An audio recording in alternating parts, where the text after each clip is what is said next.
আসসালামু আলাইকুম আ প্রিয় ভিউয়ার্স, আমি আপনাদের সামনে আরেকটা সুন্দর একটি ফলের সাথে পরিচয় করিয়ে দিতে চাচ্ছি। এটা গ্রামে গঞ্জে আমাদের বিভিন্ন জায়গায় এটা দেখা যায়। কিন্তু বর্তমানে অনেক কমই দেখা যায়।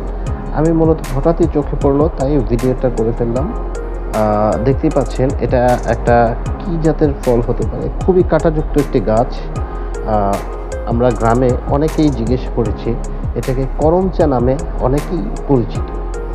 তো বন্ধুরা আপনারা কি নামে চেনেন ওটা কমেন্টে জানাবেন। আপনাদের উপর নির্ভর করে আমি আরো নতুন অনেক সুন্দর ভিডিও এবং খুবই অপরিচিত ফলের সাথে আপনাদের পরিচয় করিয়ে দেওয়ার চেষ্টা করব। আপনাদের সকলকে অনেক ধন্যবাদ।